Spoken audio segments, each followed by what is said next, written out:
going to tell you It's, something. yeah, we're being live streamed. Yeah, we're being live. We're just started, should have just started. And for those of you listening in on YouTube, we're continuing with our reading of the Ithaca section in Ulysses. And Leopold Bloom is going through all of his various dreams before he actually goes upstairs to join with his wife Molly. And we had some interesting speculations last time about Henry Flower and who Martha Clifford might be. It would be a little too complicated to go into it right here, but I can assure you that it was lots of fun. Yes. And I will just say that there is one theory out there that actually Martha Clifford, Leopold Bloom's pen pal, as Leopold supposedly is in pursuit of amorous events, might be the reporter Ignatius Gallagher, who we were introduced to when we read about him in Dubliners, and that he has responded to Leopold Bloom's pen name, Henry Flowers, which I'll try to make it short. There actually was a person accused of murder, a police officer actually in Dublin named Henry Flowers, who was accused of murder and put on trial, but was not found guilty. But soon after the trial, he and other family members disappeared completely. And Ignatius Gallagher, who is stationed now in France, there's some talk that maybe his reputation was tarnished somehow. But he's still a reporter and he's interested to find out who Henry Flowers in the personal ads in the Dublin paper might be. So anyway, that's for the people who are deeply into all this craziness called Ulysses. I would deign to say that all 6 members present here are deeply into it. All right, all that being spoken, we can begin reading. And Joe, you would be the first reader. Okay. Quote the textual terms in which the prospectus claimed advantages for this thaumaturgic remedy. It heals and soothes while you sleep. In case of trouble in breaking wind, assists nature in the most formidable way, ensuring instant relief in discharge of gases, keeping parts clean and free natural action, an initial outlay of 7 shillings and sixpence, making a new man of you and your life worth living. Ladies find Wonder Worker especially useful. A pleasant surprise when they note delightful result, like a cool drink of fresh spring water on a sultry summer's day. Recommend it to your lady and gentleman friends. Lasts a lifetime.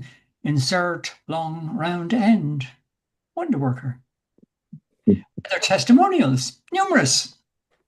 From clergyman, British naval officer, well-known author, city man, hospital nurse, lady, mother of 5, absent-minded beggar.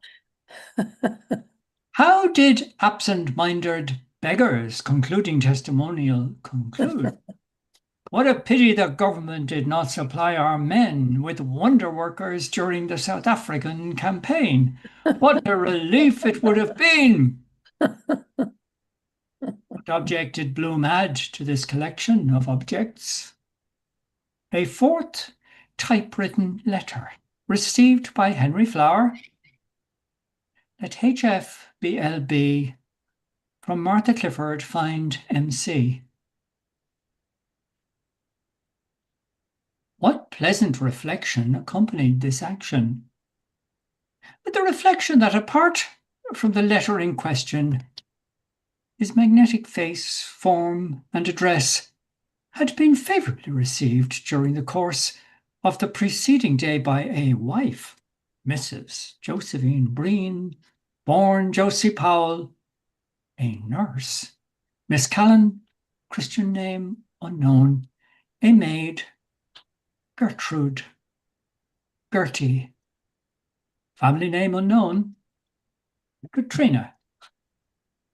What possibility suggested itself? The possibility of exercising virile power of fascination in the not immediate future after an expensive repast in a private apartment in the company of an elegant courtesan of corporal beauty, moderately mercenary, variously instructed, a lady by origin. What did the second drawer contain? Documents.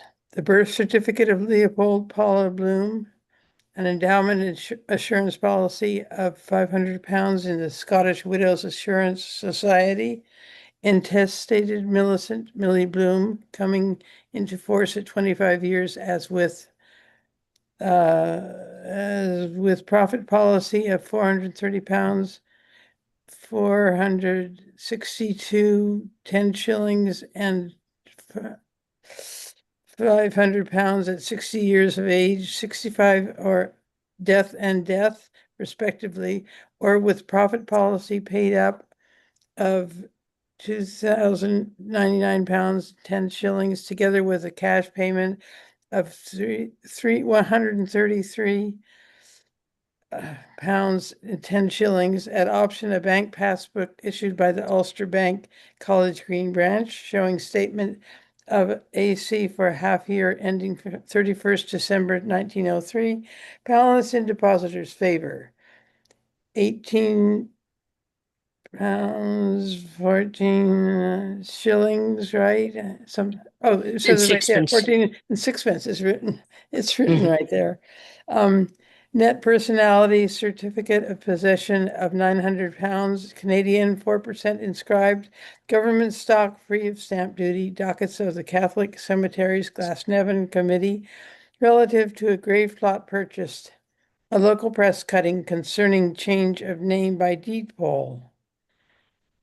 Quote the textual terms of this notice. Rudolph Virag, now resident at number 52 Clanbrassil Street, Dublin, formerly of Szombathely, in the Kingdom of Hungary, hereby give notice that I have assumed and intend to henceforth upon all occasions and at all times be known by the name of Rudolph Bloom. Next, please. What Duncan. other objects relative to Rudolph Bloom, born Virag, were in the second drawer? An indistinct daguerreotype of Rudolph Virag and his father, Leopold Virag, executed in the year 1852, and the portrait atelier of their, respectively, first and second cousin, Stefan Virag, of Zesferhervar, Hungary. An ancient Haggadah book in which a pair of horn-rimmed convex spectacles inserted marked the passage of Thanksgiving and the ritual prayers for Pesach, Passover. A photocard of the Queen's Hotel, Innis, proprietor, Rudolph Bloom. An envelope addressed to my dear son, Leopold. What fractions of phrases did the lecture of those 5 whole words evoke? Tomorrow will be a week that I receive. It is no use, Leopold, to be with your dear mother. That is not more to stand to her. All for me is out. Be kind to Athos, Leopold, my dear son, always of me. Das Erz Gott dein. What reminiscences of human subjects suffering from progressive melancholia did these objects evoke in Bloom? An old man, widower, unkempt hair, in bed, with head covered, sighing, an infirm dog. Athos, aconite, resorted to by increasing doses of grains and scruples as a palliative of recrudescent neuralgia. The face and death of a septuagenarian suicide by poison. Why did Bloom experience a sentiment of remorse? Because in immature impatience he had treated with disrespect certain beliefs and practices, as the prohibition of the use of flesh meat and milk at one meal, the hebdomadary symposium of incoordinately abstract, perfectedly concrete, mercantile, co-ex religionist ex-compatriots, circumcision of male infants, the supernatural character of Judaic scripture, the ineffability of the Tetragrammaton, the sanctity of the Sabbath. Next reader, please. How did these beliefs and practices now appear to him? No more rational than they then appeared, not less rational than other beliefs and practices now appeared. What first reminiscence had he of Rudolph Bloom deceased? Rudolph Bloom deceased, narrated to his son Leopold Bloom, aged 6, respective arrangement of migrations and settlements in and between Dublin, London, Florence, Milan, Vienna, Budapest, St. Beckley, with statements of satisfaction. His grandfather having been Maria Theresia, Empress of Austria, Queen of Hungary, with commercial advice having taken care of pence, the pounds having taken care of themselves. Leopold Bloom, aged 6, had accompanied these narrations by constant consultation of a geographical map of Europe political, and by suggestions for the establishment of affiliated business premises in the various centres mentioned. Had time equally but differently obliterated the memory of these migrations in narrator and listener? In narrator, by the access of years and in consequence of the use of narcotic toxin. In listener, by the access of years and in consequence of the action of distraction upon the various experiences. What idiosyncrasies of the narrator were concomitant products of amnesia. Occasionally he ate without having previously removed his hat.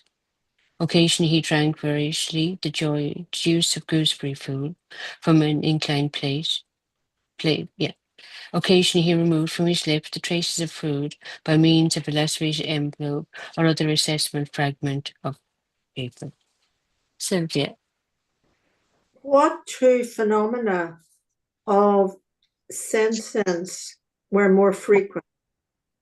The myopic digital calculation of coins, erudition subsequent upon completion. What object offered partial consolation for these reminiscences? The endowment policy, the bank passbook, the certificate of possession of the script.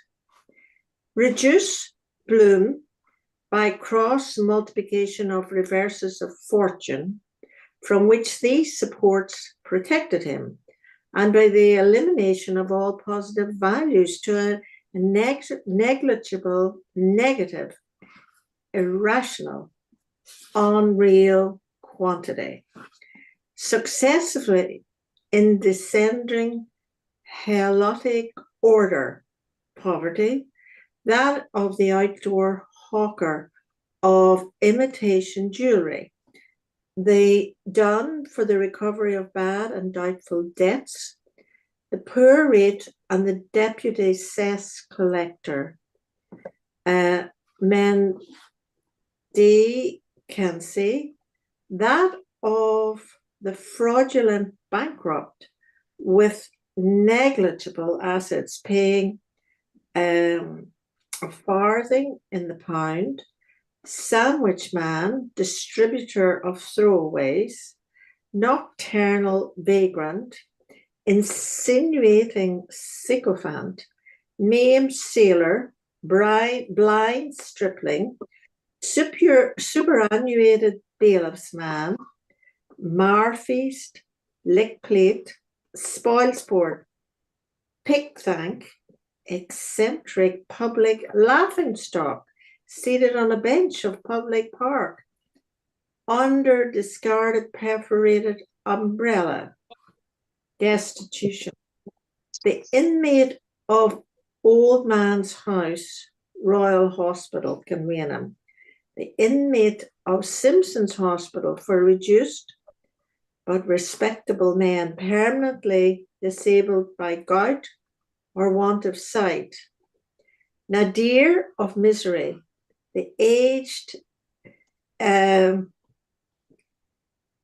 impotent, disfranchised, rape-supported, moribund, lunatic, pauper, with which attendant indignities, the unsympathetic indifference of previous amiable females, the contempt of muscular males, the acceptance of fragments of bread, the simulated ignorance of casual acquaintances, the latration of illegitimate, unlicensed, vagabond dogs, the infantile discharge of decomposed vegetable missiles worth little or nothing, nothing or less than nothing, Orla. By what could such a situation be precluded? By decease, change of state, by departure, change of place. Which preferably? The latter, by the line of least resistance. What considerations rendered it not entirely undesirable? Constant cohabitation impeding mutual toleration of personal defects. The habit of independent purchase increasingly cultivated. The necessity to counteract by impermanent sojourn the permanence of arrest. What considerations rendered it not irrational? The parties concerned, uniting, had increased and multiplied, which being done, offspring produced and reduced to maturity. The parties, if now disunited, were obliged to reunite for increase and multiplication, which was absurd, to form by reunion the original couple of uniting parties, which was impossible. Next, please, Jim. What considerations rendered it desirable? The attractive character of certain localities in Ireland and abroad, as represented in general geographic maps of polychrome design or in special ordnance survey charts by employment of scale numerals and hachures. In Ireland, the cliffs of Moher, the windy wilds of Connemara, Lough Neagh with submerged petrified city, the Giant's Causeway, Fort Camden and Fort Carlisle, the Golden Vale of Tipperary, the islands of Arran, the pastures of Royal Meath, Bridget's Elm in Kildare, the Queen's Island shipyard in Belfast, the Salmon Leap, the lakes of Killarney. Abroad, the Ceylon, with spice gardens supplying tea to Thomas Kiernan, agent for Pulbrook, Robertson and Company. 2 Mincing Lane, London, EC5.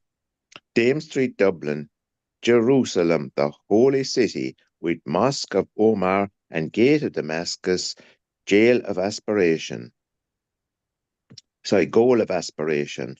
The Straits of Gibraltar, the unique birthplace of Marion Tweedy, the Parthenon, containing statues, New nude Grecian divinities, the Wall Street money market, which controlled international finance, the Plaza del Toros at Lenina, Spain, where O'Hara of the Camerons had slain the bull, Niagara, over which no human being had passed with impunity, the land of the Eskimo, eaters of soap, the forbidden county of Tibet, from which no traveller returns, the Bay of Naples, to see which was to die, the Dead Sea. Under what guidance, following what signs, at sea, septentrional by night, the pole star located at point of intersection of the right line from beta to alpha in Ursula Major, produced and divided externally at omega, and the hypotenuse of the right angle triangle formed by the line alpha omega, so produced the line of alpha delta of Ursula Major. On lands meridional, a bispherical moon revealed in imperfect variant phases of lunation through the posterior interstice of the imperfectly oculated skirt of Carnot's negligent perambulating female, a pillar of the cloud by day. What public advertisement would divulge the occultation of the departed? £5 reward lost, stolen or strayed from his residence, 7 Eccles Street, missing gent about 40, answering to the name of Bloom, Leopold Poldy, height 5 feet 9.5 inches, full build, olive complexion, may have since grown a beard, when last seen was wearing a black suit. Above sum will be paid for information leading to his discovery. I think I'll stop there. Okay, let's do one more round. Actually, I think let's see if we can actually do the final pages. We're getting very close to the end, so we might as well continue and at least get the reading completed. Okay. Okay, so that means Joe, What, carry on point. what universal binomial denominations would be his as entity and non-entity, assumed by any or known by none, every man or no man? What tributes his, honour and gifts of strangers, the friends of every man, a nymph immortal, beauty, the bride of no man? Would the departed never nowhere know how reappear? Ever he would wander, self-compelled, to the extreme limit of his cometary orbit, beyond the fixed stars and variable suns, and telescopic planets, astronomical waifs and strays, to the extreme boundary of space, passing from land to land, among peoples amid events. Somewhere imperceptibly he would hear, and somehow reluctantly, sun-compelled, obey the summons of recall, whence, disappearing from the constellation of the North Crown, he would somehow reappear, reborn above Delta in the constellation of Cassiopeia, and after incalculable eons of peregrination, return as an estranged avenger, a wreaker of justice on malefactors, a dark crusader, a sleeper awakened, with financial resources, by supposition, surpassing those of Rothschild or of the Silver King. What would render such return irrational? An unsatisfactory equation between an exodus and return in time through reversible space, and an exodus and return in space through irreversible time. What play of forces, including inertia, rendered departure undesirable, the lateness of the hour, rendering procrastinatory, the obscurity of the night, rendering invisible, the uncertainty of thoroughfares, rendering perilous, the necessity of repose, obviating movement, the proximity of an occupied bed, obviating research, the anticipation of warmth, human, tempered with coolness, linen, obviating desire and rendering desirable, the statue of Narcissus, sound without echo, desired desire. Katrina. What advantages were possessed by an occupied as distinct from an unoccupied bed? The removal of nocturnal solitude, the superior quality of human mature female to inhuman hot water jar calefaction, the stimulation of matutinal contact, the economy of mangling done on the premises in the case of trousers accurately folded and placed lengthwise between the spring mattress striped and the woolen mattress biscuit section. What past consecutive causes before rising pre-apprehended of accumulated fatigue did Bloom before rising silently recapitulate? The preparation of breakfast, burnt offering, intestinal congestion, and premeditative defecation, holy of holies, the bath, the rite of John, the funeral rite of Samuel, the advertisement of Alexander Keys, Urim and Thummim, the unsubstantial lunch rite of Melchizedek, the visit to museums and National Library, holy place, the book hunt along Bedford Row, Merchant's Arch, Wellington Quay, Simcat Torah, the music in the Ormond Hotel, Shira Shirim, the altercation with the truculent troglodyte in Bernard Kiernan's premises, Holocaust, a blank period of time including a car drive, a visit to a house of mourning, leave-taking wilderness, the eroticism produced by feminine exhibitionism, Bright of Onan, the prolonged delivery of Mrs. Mina Purfoy, heave offering, the visit to the disorderly house of Mrs. Bella Cohen, 82 Tyrone Street, Lower, and subsequent brawl and chance medley into Beaver Street, Armageddon, nocturnal perambulation to and from the cabin's shelter, Buttbridge Atonement. Next, please, Duncan. What self-disposed enigma did Bloom about to rise in order to go so as to conclude, lest he should not conclude involuntarily apprehend? The cause of a brief, sharp, unforeseen, heard, loud, lone crack emitted by the insentient material of a strain-veined timber table. What self-involved enigma did Bloom, risen, going, gathering, multicolored, multiform, multitudinous garments, voluntarily apprehending, not comprehend? Who was Macintosh?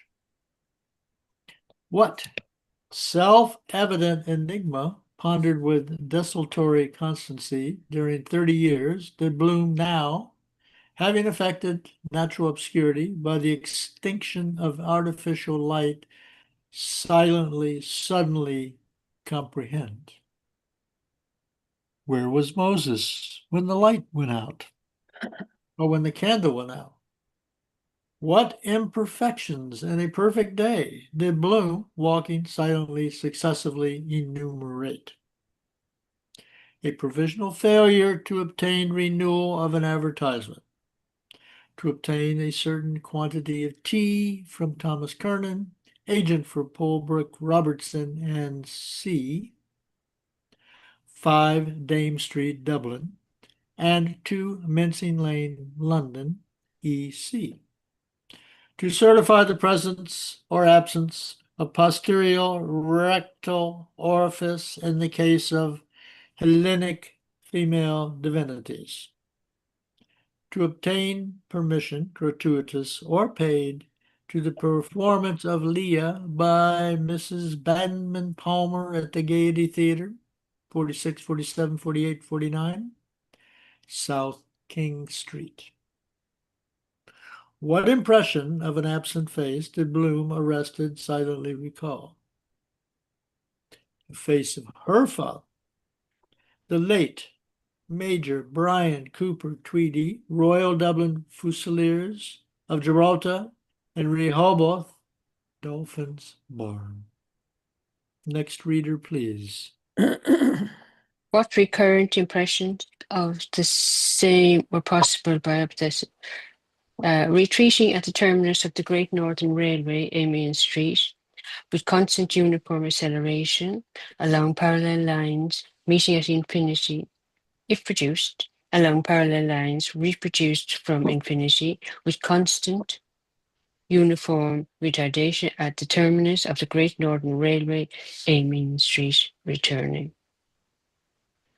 What miscellaneous effects of female personal wearing apparel were perceived by him? A pair of new, inodious, half-silk black ladies' hose, a pair of new violet garters, a pair of outsize ladies' drawers of India mull, cut on generous lines, redolent of open nuts, jessamine, and Moratti Turkish cigarettes, and containing a long bright steel safety pin.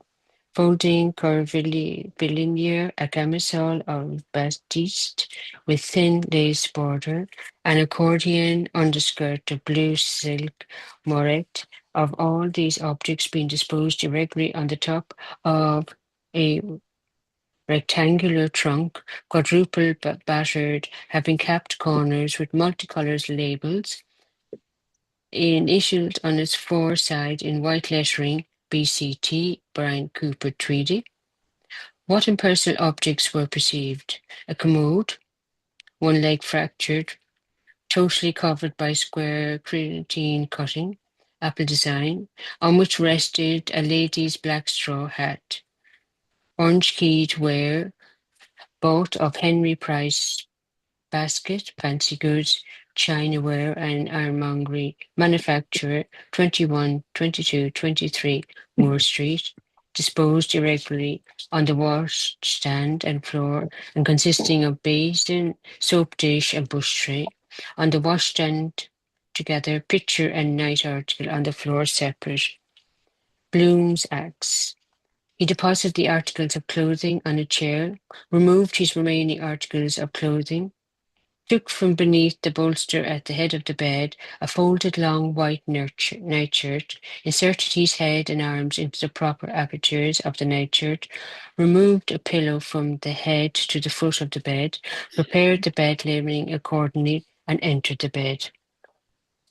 Sylvia. How, with circumspection, as invariably when entering an abode, his own or not his own, with solicitude, the snake spiral springs of the mattress being old, the brass quoits and pendant viper radia loose and tremendulous under stress and strain, prudently as entering a lair or ambush of lust or adders, lightly, the less to disturb, reverently, the bed of conception and of birth, of consummation of marriage and of breach of marriage, of sleep and of death. What did his limbs, when gradually extended, encounter? New clean bed linen, additional odors, the presence of a female form, female, hers, the imprint of a human form, meal not his, some crumbs, some flakes of potted meat, recooked, which he removed. If he had smiled, why would he have smiled? To reflect that each one who enters imagines himself to be the first to enter, whereas he is always the last term of a preceding series, even if the first term of a succeeding one, each imagining himself to be the first, last, only and alone, whereas he is neither first or last, nor only nor alone, in a series of originating in and repeated to infinity. What preceding series? Assuming Mulvey to be the first term of a series, Penrose, Bartle Darcy, Professor Goodwin, Julius Mastinsky,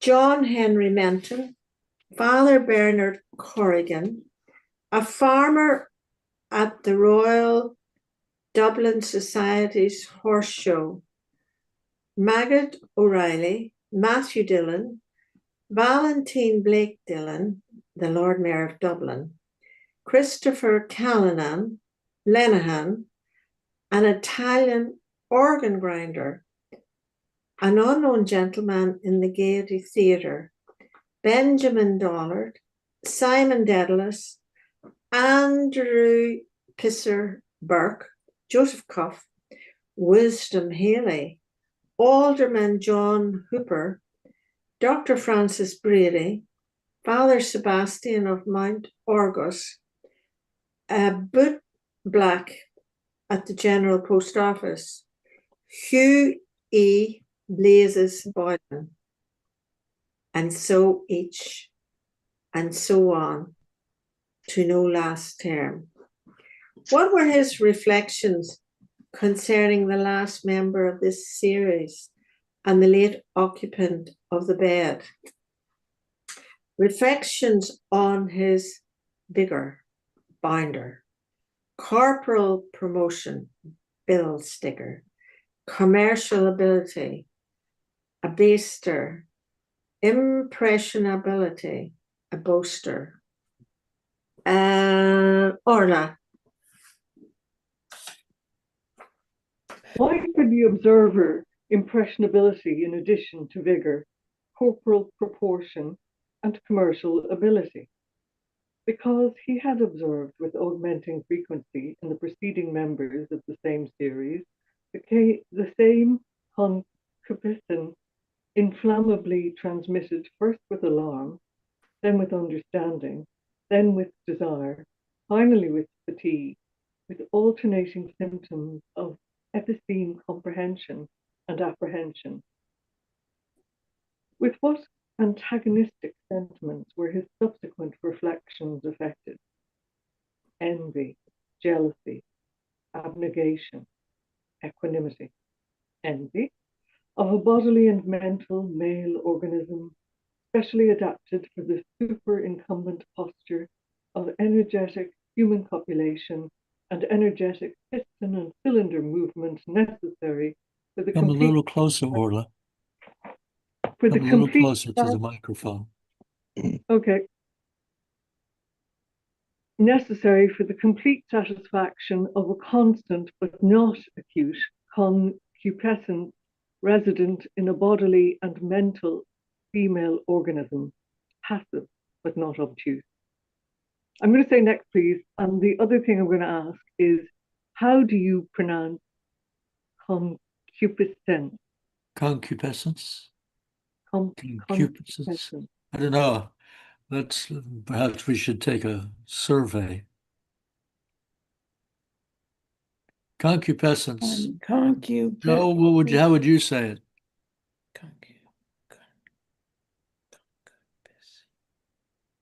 What does it mean?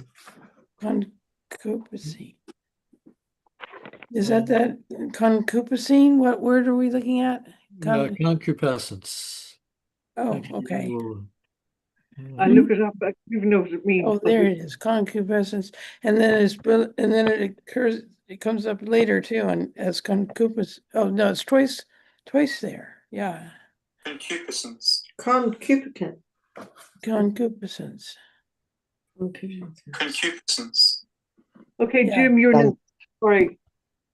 Concupiscence. Yeah, And I just checked it on the dictionary. Yeah, me too. Okay, but not acute concupiscence resident in a bodily and mental female organism, passive but not obtuse. Jealousy, because a nature full and volatile in its free state was alternately the agent and the reagent of attraction. Because action between agents and reagents at all instants varied with inverse proportion of increase and decrease, with incessant circular extension and radial reentrance. Because the controlled contemplation of the fluctuation of attraction produced, if desired, a fluctuation of pleasure. Abnegation, in virtue of a acquaintance initiated in September 1903 in the establishment of George Messias, merchant, tailor and outfitter, 5 Eden Quay. B. Hospitality extended and received in kind, reciprocated and reproportioned in person. C. Comparative youth subject to impulses of ambition and magnanimity, collegial altruism and amorous egoism. D. Extra-racial attraction, interracial inhibition, superracial pre or Purgation. prerogative. E. An imminent provincial musical tour, common current expenses, net proceeds divided. Equanimity, as natural as any and every natural act of a nature expressed or understood, executed in nature by natural creatures in accordance with his, her, and their natured natures of dissimilar similarity, as not as calamitous as a cataclysmic annihilation of the planet in consequence of collision with a dark sun, as less reprehensible than theft, highway robbery, cruelty to children and animals, obtaining money under false pretenses, forgery, embezzlement, misappropriation of public money, betrayal of public trust, malingering, mayhem, corruption of minors, criminal libel, blackmail, contempt of court, arson, treason, felony, mutiny on the high seas, trespass, burglary, jailbreaking, practice of unnatural vice, desertion from armed forces in the field of perjury, poaching, usury, intelligence with the king's enemies, impersonation, criminal assault, manslaughter, willful and premeditated murder, as not more abnormal than all other altered processes of adoption to altered conditions of existence, resulting in a reciprocal equilibrium between the bodily organism of its attendant circumstances, foods, beverages, acquired habits, indulged inclinations, significant disease, as more than inevitable, irreparable. Why more abnegation than jealousy, less envy than equanimity, from outrage, matrimony, to outrage, adultery, there arose naught but outrage, copulation. Yet the matrimonial violator of the matrimonially violated had not yet been outraged by the adulterous violator of the adulterously violated. What retribution, if any? Assassination? Never, as two wrongs do not make one right.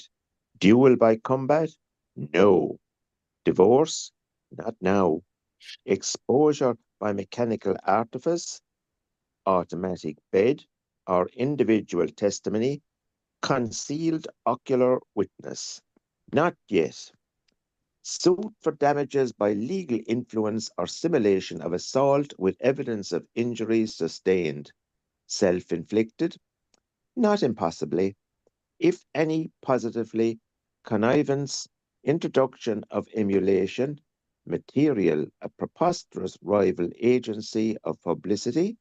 Moral, a successful rival agent of intimacy. Depreciation. Alienation. Humiliation. Separation, protecting the one separated from the other, protecting separator from both. Next reader, please. By what reflections did he, a conscious reactor against the void incertitude, justify to himself his sentiments? The preordained frangibility of the hymen, the presupposed intangibility of the thing in itself, the incongruity and disproportion between the self-prolonging tension of the thing proposed to be done and the self-abbreviating relaxation of the thing done, the fallaciously inferred debility of the female, the muscularity of the male, the variations of ethical codes, the natural grammatical transition by inversion involving no alteration of sense of an aorist preterite preposition parsed as masculine subject, monosyllabic, onomatopoeic, transitive verb with the direct feminine object, and the active voice into its correlative aorist preterite preposition parsed as feminine subject, auxiliary verb, and quasi-monosyllabic onomatopoeic past participle with complementary masculine agent in the passive voice. The continued product of seminators by generation, the continual production of semen by distillation, the futility of triumph or protest or vindication, the inanity of extolled virtue, the lethargy of nescient matter, the apathy of the stars. In what final satisfaction did these antagonistic sentiments and reflections reduced to their simplest forms converge? Satisfaction at the ubiquity in eastern and western terrestrial hemispheres, in all habitable lands and islands explored and unexplored, the land of the midnight sun, the islands of the blessed, the isles of Greece, the land of promise, of adipose posterior female hemispheres, redolent of milk and honey, and of excretory sanguine and seminal warmth, reminiscent of secular families of curves of amplitude, insusceptible of moods of impression or of contrarieties of expression, expressive of mute, immutable, mature animality. The visible signs of anti-satisfaction, an approximate erection, a solicitous aversion, a gradual elevation, a tentative revelation, a silent contemplation. Then he kissed the plump, mellow melons of her rump, on each plump, melonous hemisphere, in their mellow yellow furrow, with obscure, prolonged, provocative melonous osculation. The visible signs of post-satisfaction, a silent contemplation, a tentative elation, a gradual abasement, a solicitous aversion, a proximate erection. What followed this silent action? Somnolent invocation, less somnolent recognition, incipient excitation, catechetical interrogation. Katrina. With what modifications did the narrator reply to this interrogation? Negative. He omitted to mention the clandestine correspondence between Martha Clifford and Henry Flower, the public altercation at, in, and in the vicinity of the licensed premises of Bernard Kiernan and Company Limited, 8, 9, and 10 Little Britain Street. The erotic provocation and response thereto caused by the exhibitionism of Gertrude Gertie, surname unknown. Positive. He included the mention of a performance by Mrs. Banman Palmer of Leah at the Gaiety Theater, 46, 47, 48, 49 South King Street, an invitation to supper at Wynn's, Murphy's Hotel, 35, 36, and 37 Lower Abbey Street, a volume of peccaminous pornographical tendency entitled Sweets of Sin, anonymous author of A Gentleman of Fashion, anonymous author, A Gentleman of Fashion, a temporary concussion caused by a falsely calculated movement in the course of the post-senile gymnastic display. The victim, since completely recovered, being Stephen Dedalus, professor and author, eldest surviving son of Simon Dedalus, with no fixed occupation. An aeronautical feat executed by him, narrator, in the presence of a witness, the professor, and the author aforesaid, with promptitude of decision and gymnastic flexibility. Duncan. Was the narration otherwise unaltered by modifications? Absolutely. Which events or persons emerged as the salient point of his narration? Stephen Dedalus, professor and author. What limitations of activity and inhibitions of conjugal rights were perceived by listener and narrator concerning themselves during the course of this intermittent and increasingly more laconic narration? By the listener, a limitation of fertility, inasmuch as marriage had been celebrated 1 calendar month after the 18th anniversary of her birth, 8 September 1870, viz. 8 October, and consummated on the same date with female issue born 15th of June 1889, having been anticipatorily consummated on the 10th September of the same year, and complete carnal intercourse with ejaculation of semen within the natural female organ having last taken place 5 weeks previous, viz. 27th of November 1893 to the birth on 29th of December 1893 of the second and only male issue, deceased 9 January 1894, aged 11 days. There remained a period of 10 years, 5 months, and 18 days, during which carnal intercourse had been incomplete, without ejaculation of semen within the natural female organ. By the narrator, a limitation of activity, mental and corporal, inasmuch as complete mental intercourse between himself and the listener had not taken place since the consummation of puberty, indicated by the catamenic hemorrhage of the female issue of narrator and listener, 15th September 1903.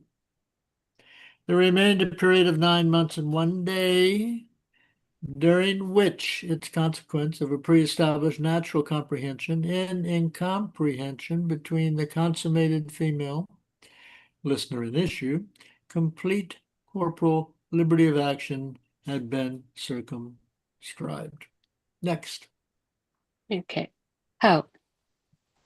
By various reiterated feminine interrogation concerning the masculine destination the place where, the time at which, the duration for which, the object with which, in the case of temporary absence, projected or affected.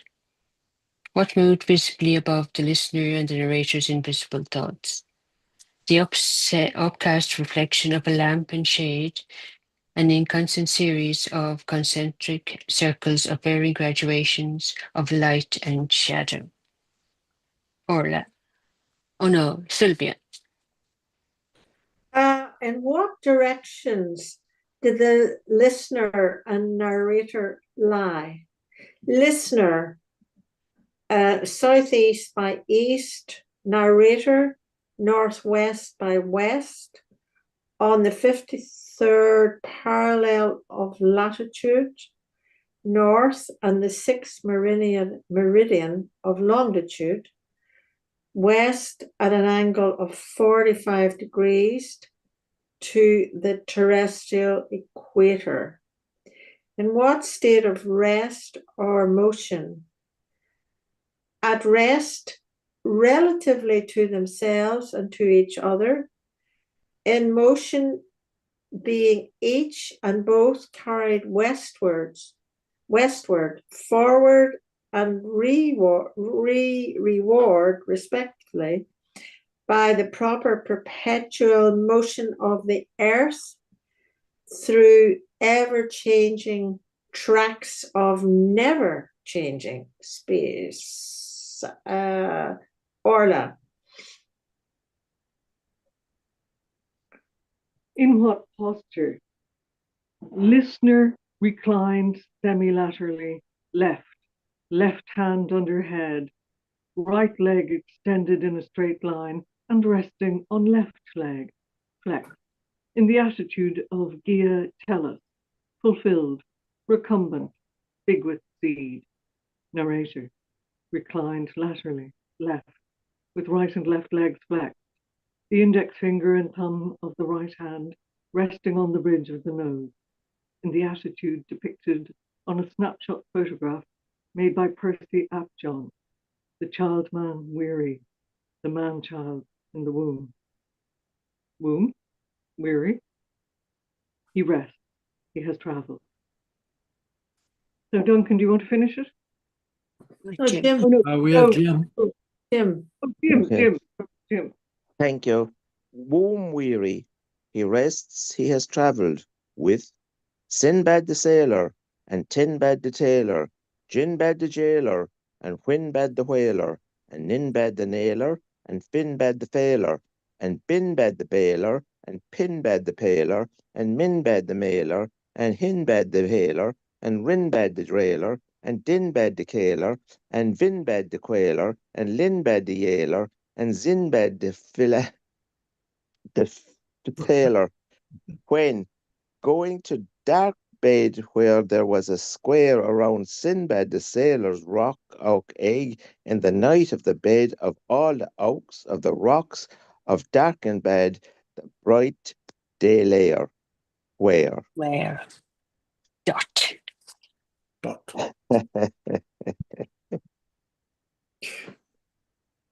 Uh,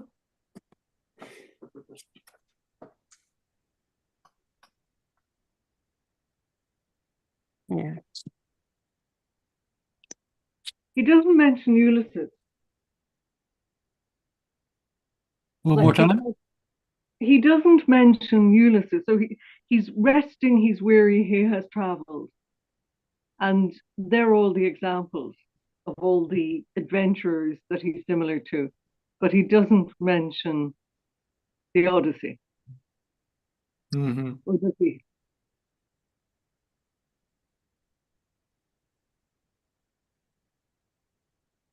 Mm.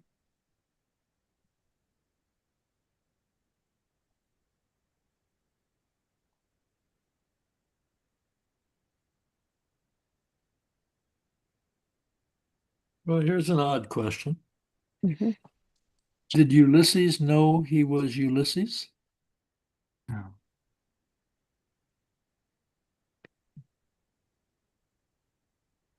Well, I suppose if they called him Ulysses, he did.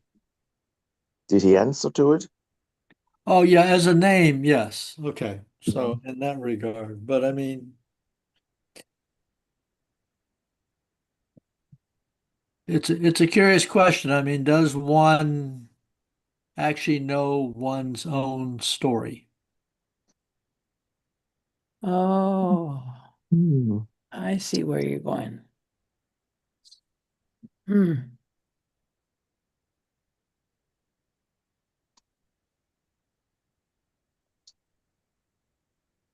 I mean, it's one. It would be. I mean, this is kind of an interesting point to me. Yeah. The interesting point is Ulysses acting out the role of Ulysses, or is Ulysses just living his life? I don't have an answer to that. You mean Ulysses now, not Bloom. I mean Ulysses, yeah. Well, and actually by a parallelism, Bloom also. Yeah. No, Ulysses is not aware of uh, some kind of mission to be a person who constantly travels. He's quite the opposite. He's a person who doesn't want to travel at all. He doesn't want to go to the Trojan War. He tries very hard not to. And he's not so much traveling as trying to get home. That's true. It just means the name. It just means the one who travels.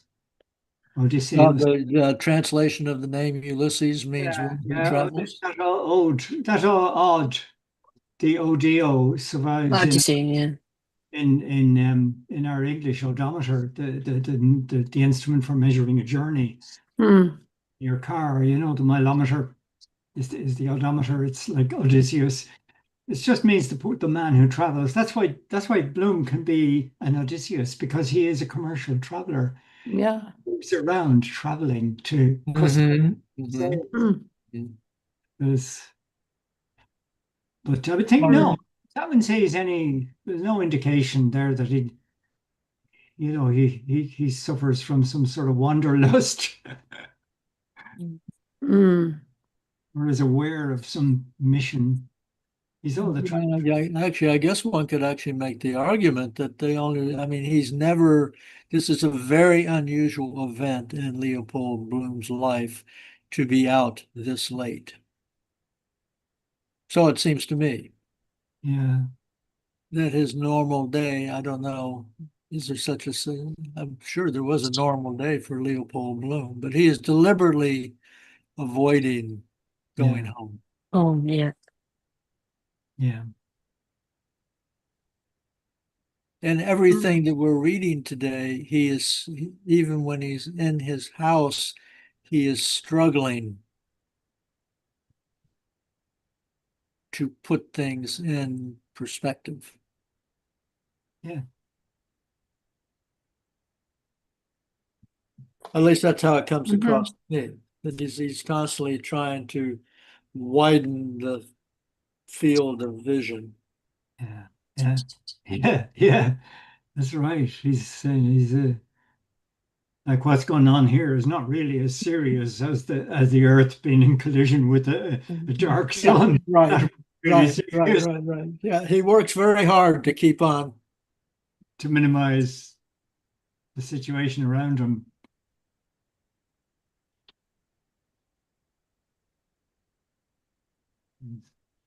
Which I think is actually what James Joyce is trying to do for the reader as well. Oh yeah, yeah. I mean, he's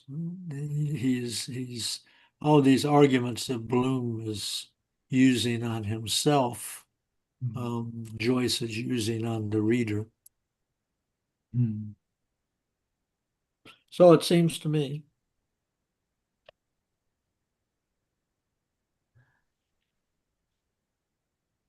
I always like this. If he had smiled, why would he have smiled? And the response to reflect that each one who enters imagines himself to be the first to enter, etc. So basically, he's saying, I'm the one who gets to come home to her. In the end, I'm the one steady one, and I'm the one that she comes home to me. Yes. He's And all neither these the first, nor people, the last, nor the only, nor alone in a series originating and repeating to infinity. I like that. Right. Which is actually a parallel. It has its parallel back in the funeral section. Oh, That's another series. There's a number of these series. I think also on Proteus we have a series, if I'm not mistaken. Umbilical cords reaching back.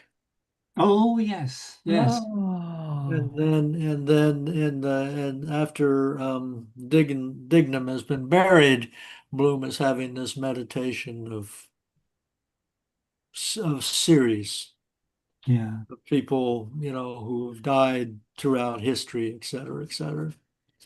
It seems to be a frequent technique of his is to take the serious stuff and put it in perspective by imagining what has gone before and what will come after. Mm.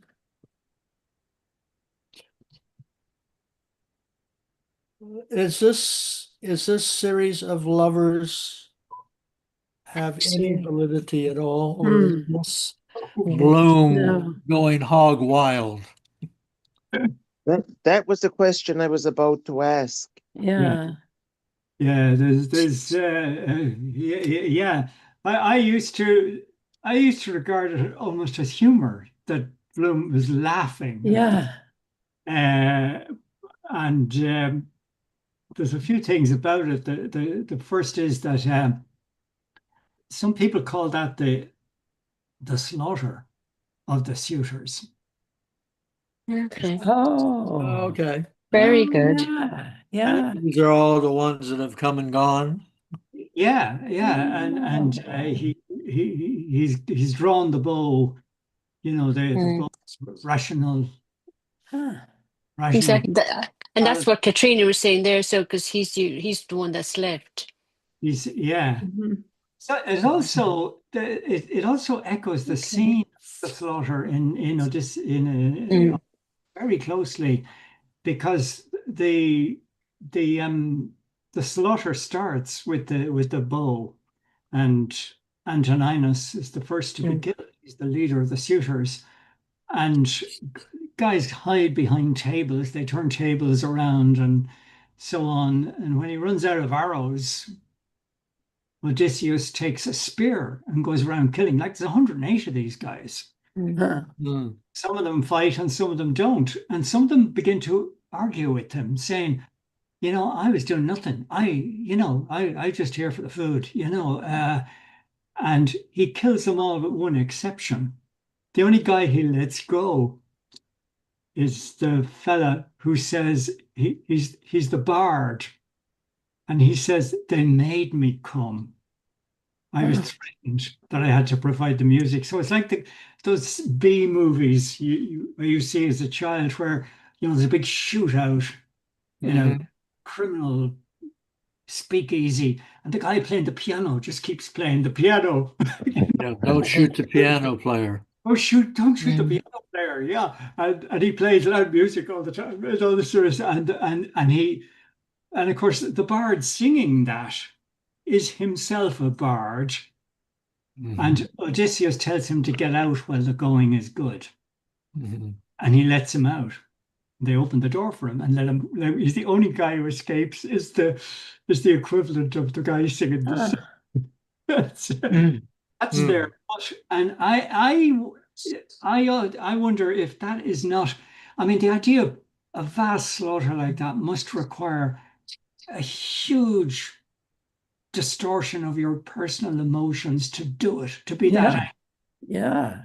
Is this the Mm. equivalent of Ulysses's distorted emotions, where Bloom just tells everyone who ever looked at Molly, and just gets angry with them all for that's. Mhm. But he doesn't really get angry. They just comes to mind. Yeah, sure, there was him, there was that fella, that fella, that. I mean, these guys. This is craziness, Right. an Italian organ grinder, a guy Yeah. shining shoes outside the post office.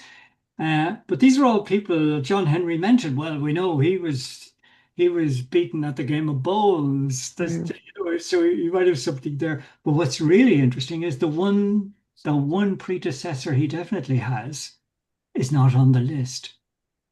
And No, that's the soldier on the Rock of Gibraltar. no mention of Gardner. Oh. Claiming Mulvey to be the first. That's wrong. He's wrong.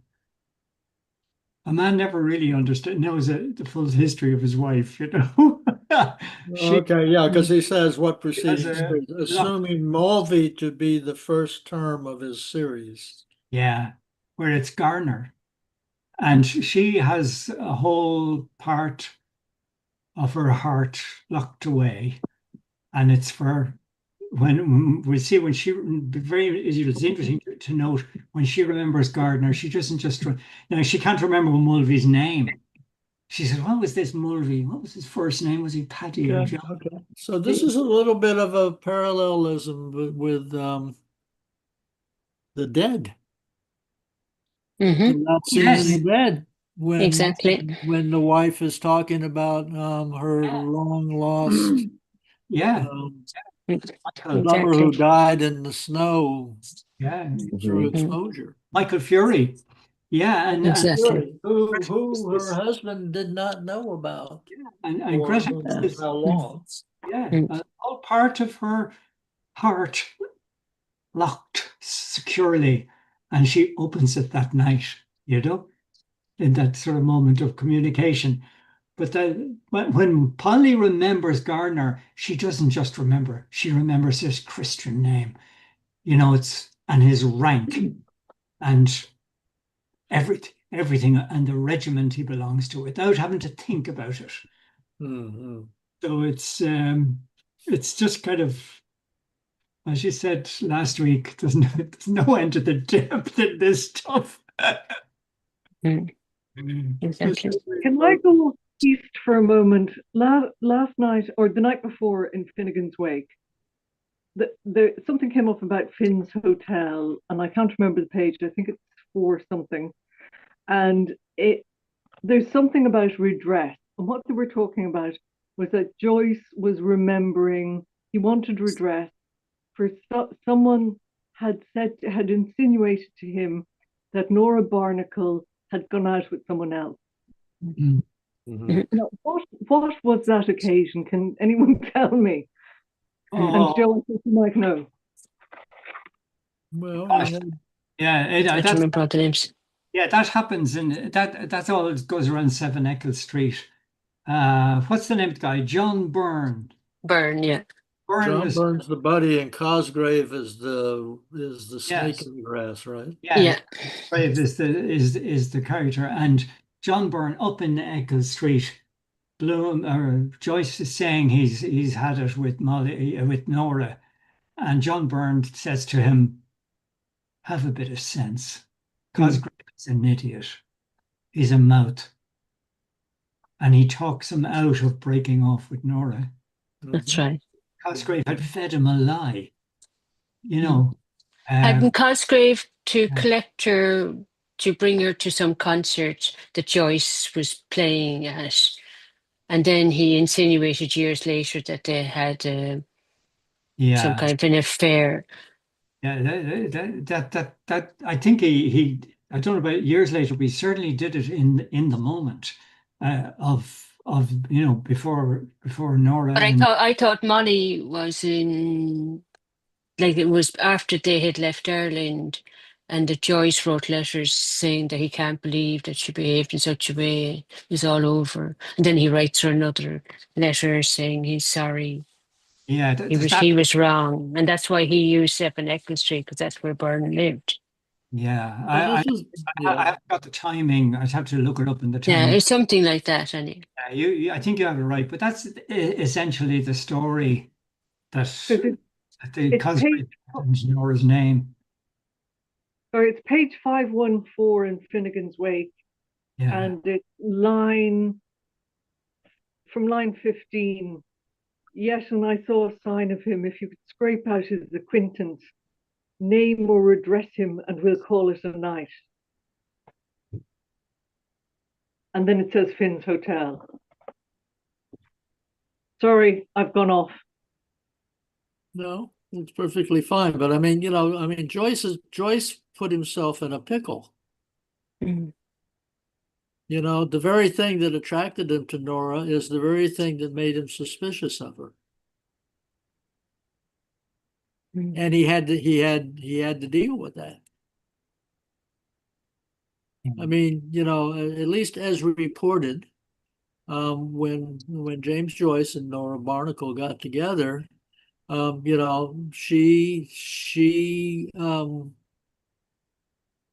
way it's reported, she masturbated him, and that has got to be, for a Irish boy, an Irish young man, that is a double bind right there. Absolutely delighted that it happened, but then will immediately go into paranoia about it. I can't have been the first. That was too easy. I can't have been the first. And this was an emotional thing that he had to deal with. Mm.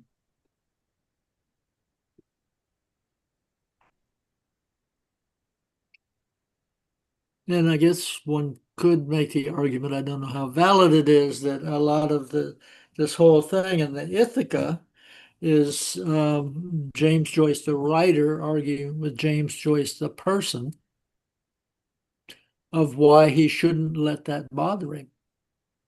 Yeah. Because he's pretty thorough in his argumentation here. It's very thorough. He goes immediately after providing this great long, we assume, imaginary list of Molly's lover. He goes very quickly into the arguments when you get to with what antagonistic sentiments were his subsequent reflections affected: envy, jealousy, abnegation, and equanimity. So he's very systematically, almost in an Aristotelian way, you know, creating an argument about why this should not bother him. And then he goes off into, after he goes through the abnegation and inequality, then he goes through, well, what could I do? What retribution, if any? And then he Assassination. goes through the whole thing. Am I going to kill her? Am I going to kill him? No. Am I going to divorce her? Not now. So, and I think this is realistic in the sense that as human beings, we frequently work ourselves into a tizzy of all sorts. And if we apply our intelligence to it and we analyze it carefully, we can move beyond these momentary fits of insanity.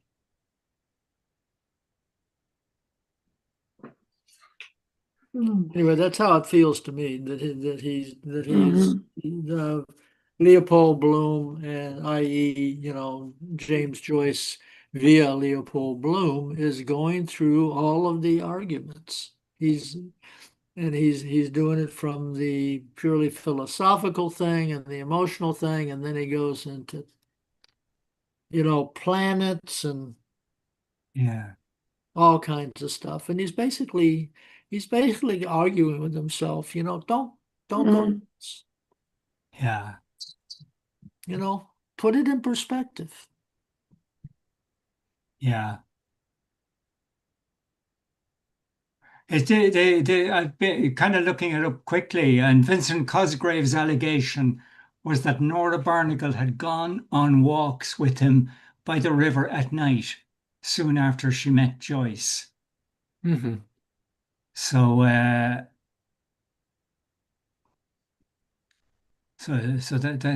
that's the thing.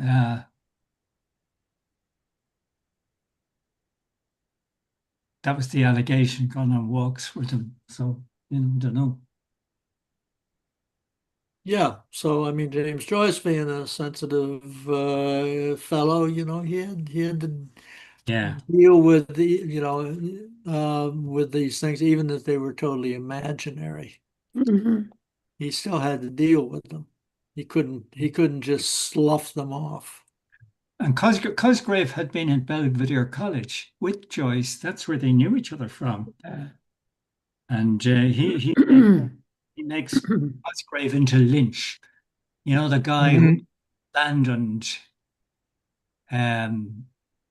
Stephen when the soldiers get uppity. Right.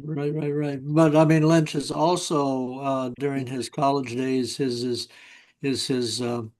intellectual foil, Yes, you know, yes, and that Byrne, nice guy though he is intellectually nowhere near.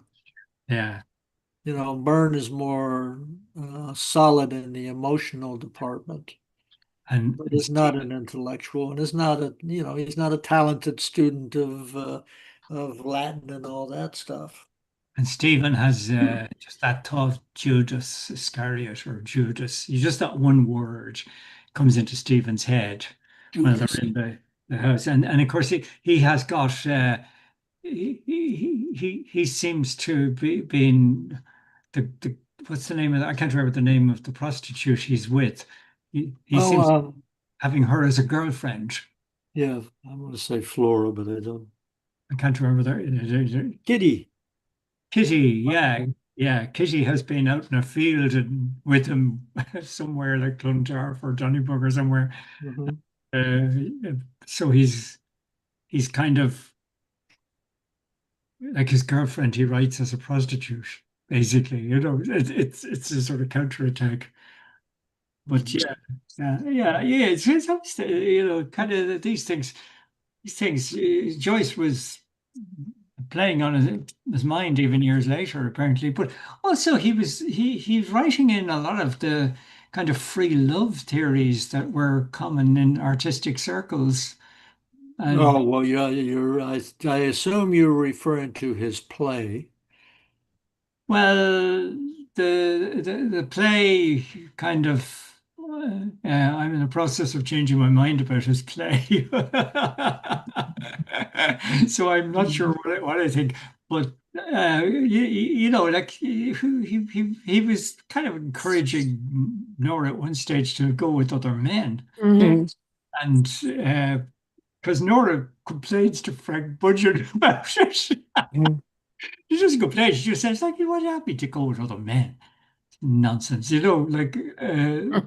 So that Frank Budgeon sort of definitely has that in his story in his book. Right. Well, what was So the so play that was like the role that Richard, the character Richard was playing?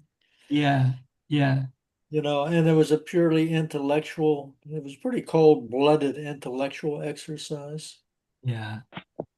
which, you know, I may be wrong, but I mean, James Joyce, for all of his intellectualism, uh, would would really never have tolerated that. It would have driven him crazy.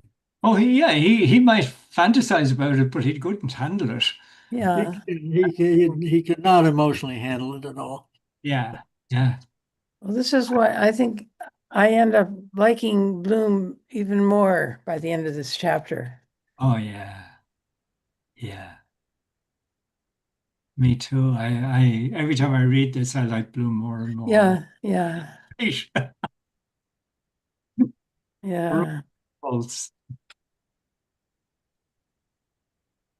Mm, Well, my feeling is that Bloom is actually applying Dante. yeah, And what I mean by applying Dante is he is using his intellect to get himself beyond emotional impasses. Mm-hmm. Mm-hmm. But if he's living in Bohemian Paris, and that's the sort of people he's hanging around with, and he's writing Ireland in 1903, but it's from the, or for, he's writing it from a Parisian cafe drinking absinthe. And all his friends have girlfriends and they have sex. And people in Ireland are really straight laced and you can't do that. But he's giving all the characters in Dublin the characteristics of his French bohemian friends. Like when you think about it. Hmm. And there's a book on Joyce in Paris. yes. That, The one called Joyce in Paris. yes, I think it's called Joyce in Paris. So I think that might be part of it, because he's writing 1922 or the 1920s or the late teens on top of, the way we were talking the other day about it being multi-layered and many things happening at the same time. Mm-hmm. Yeah. But my understanding is, and I will be more than happy to be corrected, is that actually Joyce did not like Bohemian Paris at all. He would not go to the out and out Bohemian places. Mhm. That he did like to go out, and but he really despised what were called Bohemians.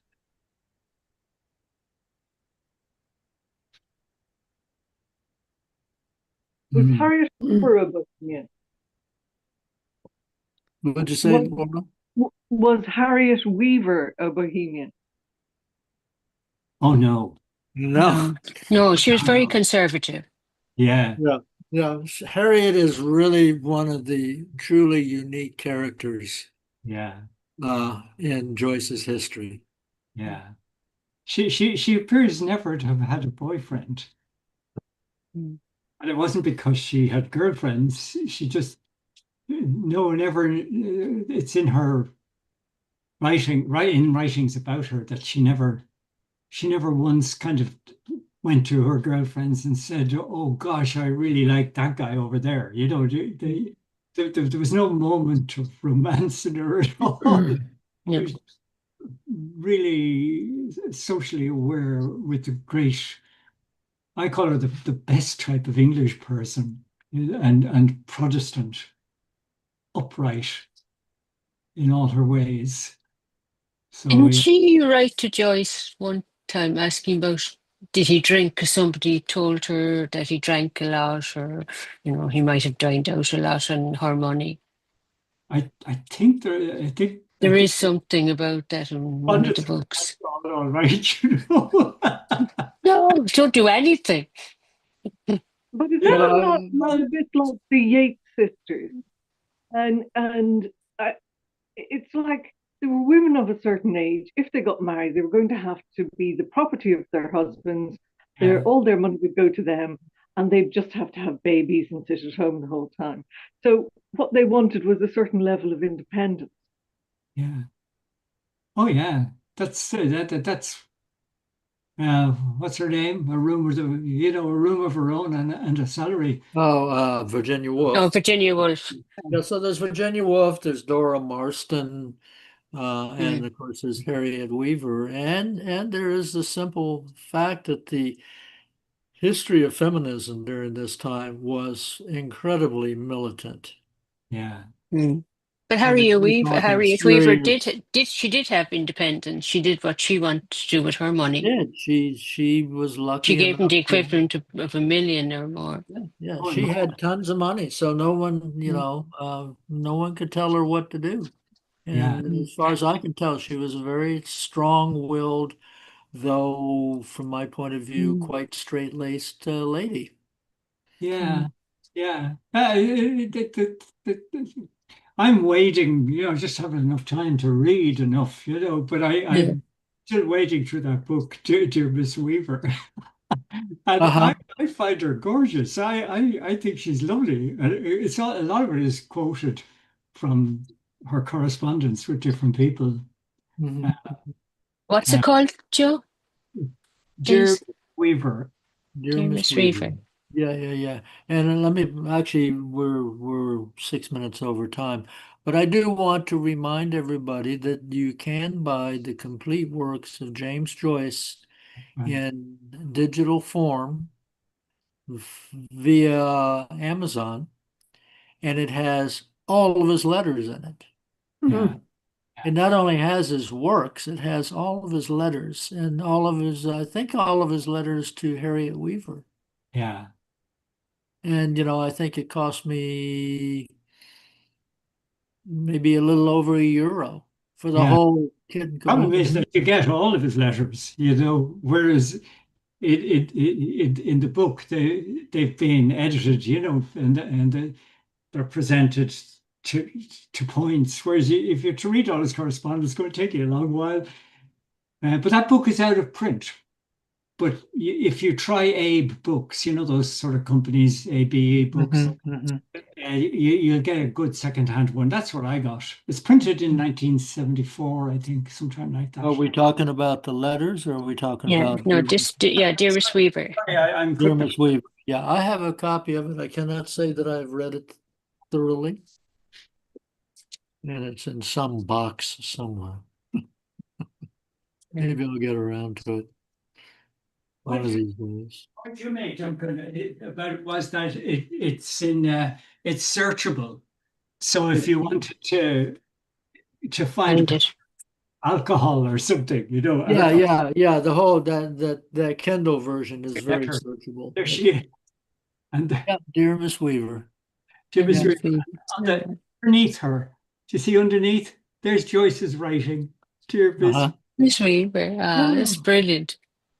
Yeah. It's a big book, and it's written in a very high form of English writing. You know, just was going out of fashion, and long sentences and things balanced out and all. But I find it lovely. Uh-huh. Uh, Listen, I think we better wrap it up for today. Okay. We're Where will we start on- next week, Duncan, please? We try Oh, I know, give big everybody decisions. a chance to take another look at what we've read today. Okay. So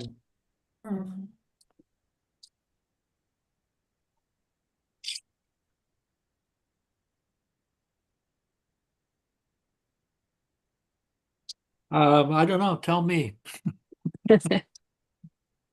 But we should definitely take a look. There's a few notes that I didn't get to. Mm.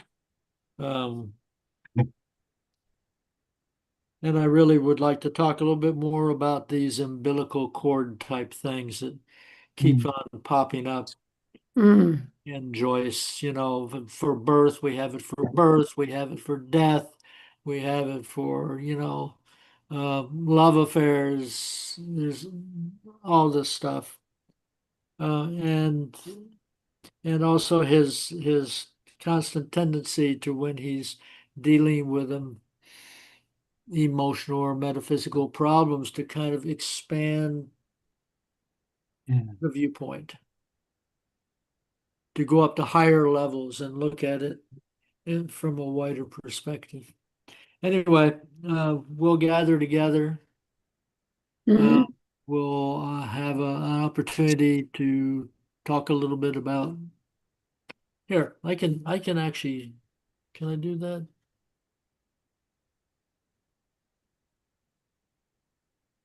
I'm going to say, I'm going to just pick a thing out. Page on Wordsworth, page 638. wow. With what modifications did the narrator reply to this interrogation? The reason I picked that is, once again, we have a summary of the whole day in one not very long paragraph. Yeah. So let me put a date on that. Where is that in Gabler? Does anybody know? I found it, Katrina. Where- 605. Okay, Great. so this is the 9th. Have you found it? Up the top of the Yeah, page? we got Yes, Gabler, thank you. 605. Okay, yeah, let's just start there. Perfect, thank you. We can either decide we're going to spend more time on it, or we can, Mhm. make it quick and move on to Penelope. Yeah, Perfect. Okay. let's do that. Thank you very much. And On thank we go. you, Anne, as well. Okay. Good night, everybody. Great. Thank you. Bye. Shakespeare Bye. tomorrow for those of you who are going to join it. I will be there tomorrow. Get No, me neither. Good